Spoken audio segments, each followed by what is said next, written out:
A única coisa que fez a diferença foi a presença de Jesus. Mas a presença dele faz toda a diferença. Eu me lembro daqueles filmes, né? E aí você pode até citar aí algum filme aí que você se lembra. Você já viu aqueles filmes quando um professor chega numa sala de aula problemática, uma escola caindo aos pedaços, mas aí com uma metodologia ele consegue transformar uma classe problemática em uma classe vencedora. Não mudou nada, não mudou o mobiliário da escola, não mudaram os alunos, não mudou a lousa, não mudou os livros, mudou somente o professor, o mestre. Me lembrei de um aqui, chama Ao Mestre com Carinho. É um filme antigo, mas que retrata isso. Tem outros, tem vários. Escritores da Liberdade é um outro. Era o mesmo barco, os mesmos pescadores, o mesmo lago, os mesmos peixes, as mesmas redes. Só que agora, Jesus estava no barco. E ele fez a diferença. Ele pode fazer a diferença na sua vida, meu irmão. Em nome de Jesus. E eu fico vendo que o discurso pregado atualmente, na maioria das igrejas, não nos prepara para fracassar. Pelo contrário, diz que nós seremos vitoriosos em tudo. Mas eu quero dizer para você que pode haver um tempo de fracasso. Mas se você experimentou fracasso ou tem experimentado em alguma área da sua vida, não desista. Navegue para águas mais profundas. Versículo 4. Quando acabou de falar, quando Jesus acabou de ensinar, primeiro veio o ensino, primeiro veio a palavra, né? Mergulha aqui na palavra. Quando Jesus acabou de ensinar, ele disse para Simão: vamos para águas mais profundas. E ali você vai lançar novamente as suas redes. Para nós recebermos as vitórias que Deus tem para nós, precisamos nos aprofundar no nosso relacionamento com o Espírito Santo. Muitas pessoas chegaram no Evangelho e somente molharam os pés, mas Deus quer que nós mergulhemos de cabeça. É um engano achar que basta você ter levantado a mão um dia, feito uma oração de confissão e está tudo certo. Não. Aprofunde-se no seu relacionamento com Deus, com Jesus, através da palavra. Todos aqueles que têm um encontro com Jesus mudam de vida. Águas profundas fala de nos envolvermos mais, de consagrarmos mais a nossa vida, inteiramente a Deus. As grandes vitórias de Deus são para aqueles que o buscam com intensidade. Jeremias capítulo 29, versículo 13, diz assim: buscar-me-eis e me achareis quando me buscardes com todo o vosso coração. Oséias capítulo 3, ou melhor, capítulo 6, versículo 3, a parte A, diz assim: então conheçamos e prossigamos em conhecer ao Senhor. Amém? Glória a Deus. Louvado seja o nome do Senhor. E para encerrar, já caminhando para o final dessa palavra, no versículo 5, uma coisa que me chamou a atenção aqui. No versículo 5, Simão, que depois se chamaria Pedro, ele se dirige a Jesus como mestre. Ele fala a Jesus, ele se dirige a Jesus como mestre. É o que está escrito. Lucas 5, versículo 5. Mas no versículo 8, depois que Jesus operou o milagre, depois que eles pescaram muitos peixes, Simão se refere a ele como Senhor e reconhece a si mesmo como pecador. Deixa eu ler com você versículo 8. Quando Simão Pedro viu o que havia acontecido, ajoelhou-se diante de Jesus e disse: Senhor, afaste-se de mim, pois eu sou um pecador. A leitura é Lucas 5, do verso 1 ao verso 11. Então, nós vemos aqui uma mudança. Tem coisas que passam quase que imperceptíveis quando a gente lê a Bíblia. Mas primeiro Simão chama Jesus de mestre. Ou seja, é alguém que sabe ensinar, é alguém que tem muita coisa boa para ensinar. Mas depois do milagre, Pedro o reconhece como Senhor. Ele estava ali diante, não de um mestre, não de uma figura qualquer da história, como foi Buda, como foi Confúcio, como foi Maomé, Allan Kardec, não. Ele estava ali diante do próprio Deus. Por isso que ele falou depois: Tu és o Cristo, o Filho do Deus vivo. Todas essas pessoas que eu mencionei, esses líderes das grandes religiões, todos eles já morreram. Jesus está vivo. Jesus é o próprio Deus. Então, quando Pedro percebe isso, ele quer se afastar, porque ele se reconhece como alguém que é pecador. Nós somos pecadores. Paulo escreveu aos Romanos que todos pecaram e afastados estão da glória de Deus. Mas Jesus, na sua infinita misericórdia, não só perdoa os nossos pecados, como também nos faz pescadores de almas, pescadores de homens. E é isso que ele diz ao assustado Pedro: Venha comigo, vinde após mim, e eu farei de você um pescador de homens, um pescador de almas.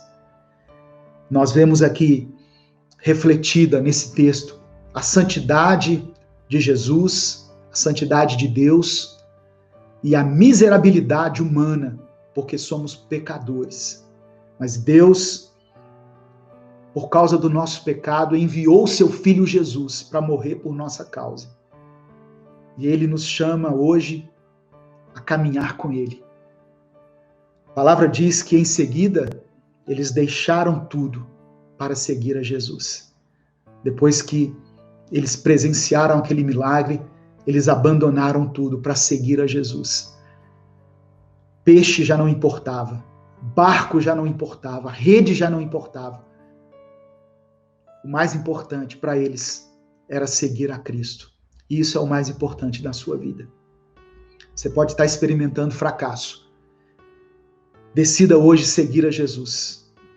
Eu não estou falando que todas as coisas vão se resolver, mas Deus fará com que você tenha força, com que você tenha o sustento, com que você receba o conforto, o consolo, o poder do Espírito Santo, e a sua vida será renovada, a sua fé será consolidada.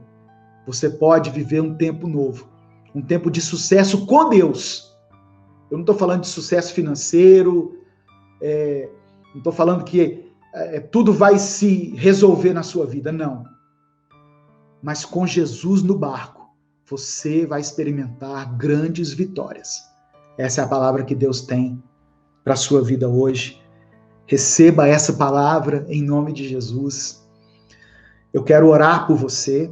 Nesse momento, eu quero orar. Se você quiser, se você sentir no coração, coloque nos comentários o seu pedido de oração. Aquilo que tem afligido você. As áreas na sua vida as quais você sente que tem fracassado. Jesus manda você lançar a rede novamente, porque Ele pode fazer com que você experimente uma pesca milagrosa, que vai abençoar não só a sua vida, mas os barcos que estiverem também ao seu redor. Amém? Vamos orar no nome de Jesus. Pai amado e querido, somos eternamente gratos, Deus, pela Tua palavra. Reconhecemos que o Senhor não é somente mestre, não é somente aquele que nos ensina, mas também é aquele que nos dá vida aquele que pode fazer um milagre. Por isso entregamos a nossa vida em tuas mãos. Nós decidimos pela fé chamar o Senhor para dentro do nosso barco e te seguir e nos encontrar com o Senhor. Faça parte da nossa história, reescreva os nossos caminhos, ó Deus, em nome de Jesus. Muitas pessoas, Senhor, que acompanham esse culto, ou que vão assistir ele posteriormente, na segunda, na terça, na quarta, durante a semana, têm experimentado fracassos. E experimentar esses fracassos tem trazido no coração dos meus irmãos um sentimento de derrota, de vergonha, de culpa. Mas pela tua misericórdia eu peço que o Senhor venha com o teu Espírito Santo e traga um renovo ao coração dele e ao coração dela. Que eles possam, ó Deus, enxergar sob uma outra ótica aquilo que tem enfrentado na sua vida. Que Jesus faça parte da nossa história, que ele esteja assentado no controle do barco da nossa vida. E pela tua palavra nós lançamos novamente as nossas redes. Consagramos a ti todas as áreas da nossa vida, Deus. Aquelas nas quais temos sido vitoriosos e aquelas nas quais temos fracassado. Se o Senhor quer nos ensinar algo, nos ensine. Estamos aqui assentados junto contigo.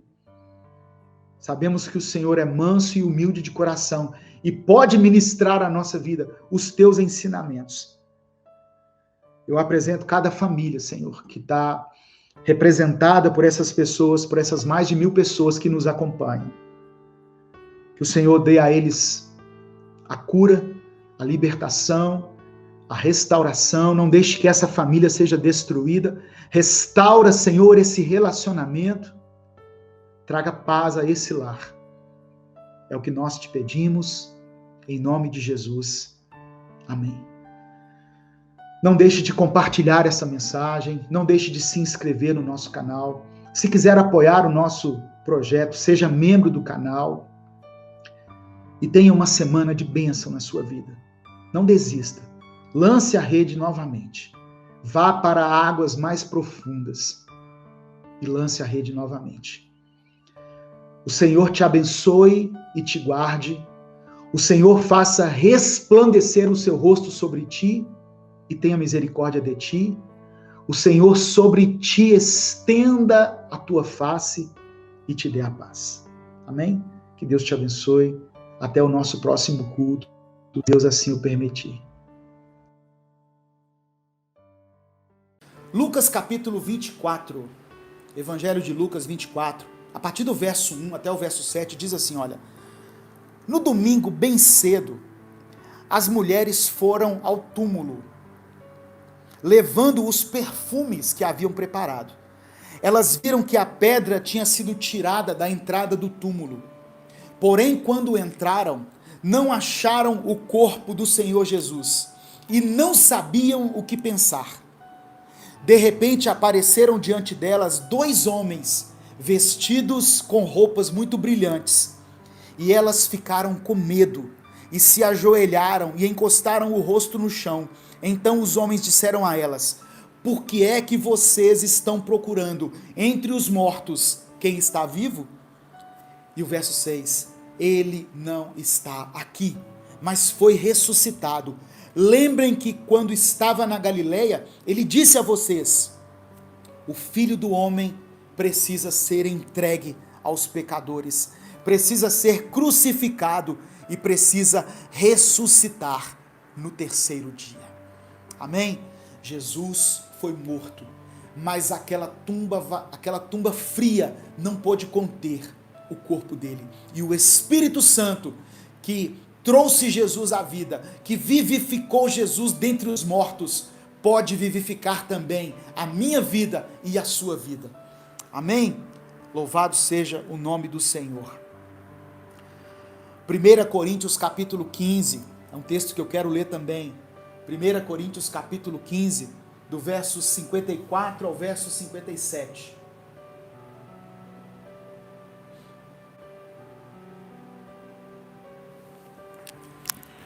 Assim, quando este corpo mortal se vestir com o que é imortal, quando este corpo que morre se vestir com o que não pode morrer, então acontecerá o que as Escrituras Sagradas dizem: a morte está destruída, a vitória é completa. Onde está, ó morte, a sua vitória? Onde está, ó morte, o seu poder de ferir? O que dá à morte o poder de ferir é o pecado, e o que dá ao pecado o poder de ferir é a lei. Mas agradecemos a Deus que nos dá a vitória por meio do nosso Senhor Jesus Cristo. Nós não precisamos ter medo da morte. Se estivermos em Cristo, nós vamos herdar a vida eterna. Você já entregou sua vida a Cristo? Você já se consagrou a Jesus? Se você fez isso um dia, você não precisa ter medo da morte. Você vai herdar a vida eterna. Por isso, o apóstolo Paulo escreveu aos Filipenses, no capítulo 1, no versículo 20 e 21, o seguinte: aguardo ansiosamente e espero que em nada serei envergonhado, pelo contrário, com toda a determinação de sempre, também agora Cristo será engrandecido em meu corpo, quer pela vida, quer pela morte. Porque para mim, o viver é Cristo e o morrer é lucro. A ressurreição de Jesus nos dá esperança. Ela nos traz esperança. Ela enche o nosso coração de paz. Quando nós nos lembramos da ressurreição de Cristo, nós recebemos paz em nosso coração. E nós conseguimos acreditar que haverá dias melhores.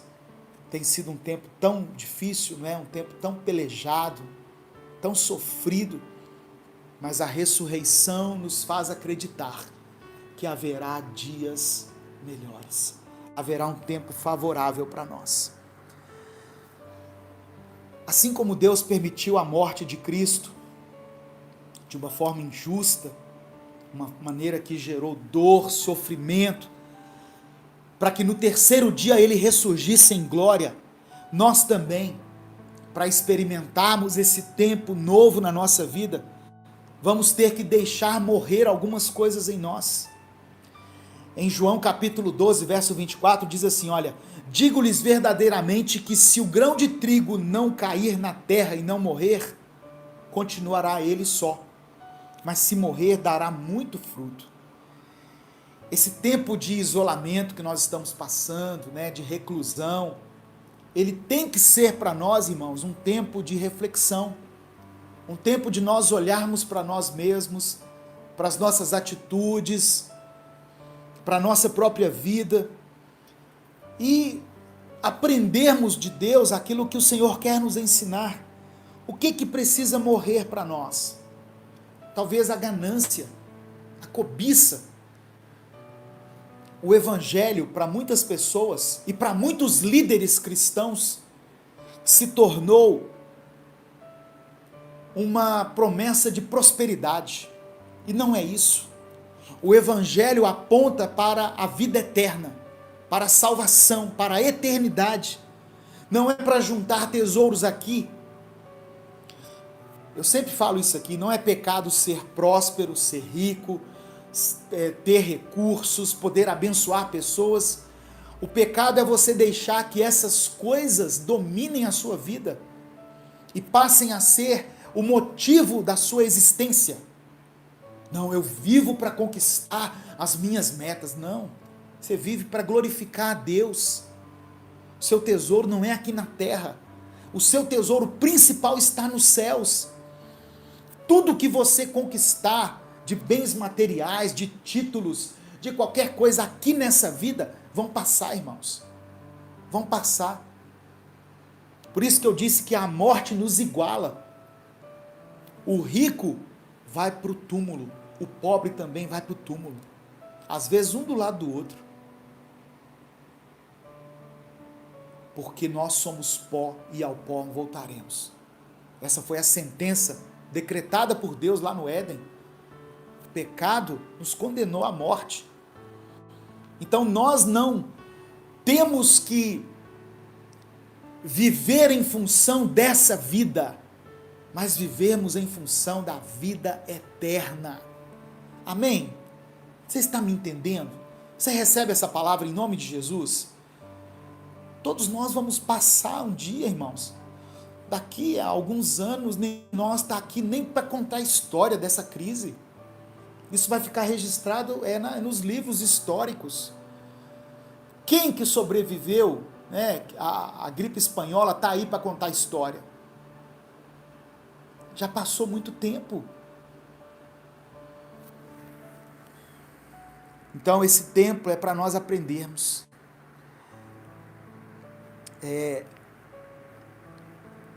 Talvez para nós para fazer morrer em nós o egoísmo. As pessoas se tornaram tão egoístas, preocupadas somente com a sua própria vida.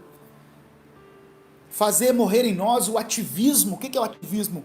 O excesso de coisas que nós nos envolvemos. Nós preenchemos a nossa agenda com tantas coisas. Aí veio Deus na pandemia e deu um basta na nossa agenda. Eu nunca passei tanto tempo com a minha família. Eu não sei você, mas eu nunca passei tanto tempo junto com a minha família. É Deus dando uma pausa. É Deus desacelerando o nosso dia, as nossas atividades. Mas assim como Jesus enfrentou a morte, assim como ele teve que enfrentar a morte para ressurgir, haverá um tempo também que nós vamos sair dessa crise, dessa pandemia, e vamos reviver, vamos começar a reconstruir a nossa vida, a nossa existência, a nossa geração. Os nossos projetos vão ser retomados de uma forma diferente. Talvez nós vamos poder dar muito mais valor a um passeio na praça. Coisas que nós deixamos de acreditar, de valorizar. Chegar na janela e respirar aquele ar puro. Nós paramos de crer nessas coisas, de valorizar essas coisas. Assim como Jesus morreu e ressuscitou, nós também, diante desse tempo de tanta dificuldade, vamos passar por ele.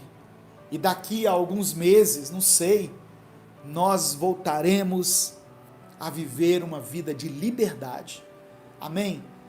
Mas acima disso, Deus quer nos chamar a um relacionamento, Deus quer nos chamar a um tempo de comunhão com Ele, de intimidade. Romanos capítulo 8, verso 11, diz assim, olha, se o Espírito daquele que ressuscitou Jesus dentre os mortos habita em vocês, aquele que ressuscitou a Cristo dentre os mortos também dará vida a seus corpos mortais por meio do seu Espírito que habita em vocês. Hoje, nós temos vivido à sombra da morte, mas amanhã haverá um tempo de vida. Eu creio que nós vamos superar todas essas coisas. Eu creio, em nome de Jesus. Amém?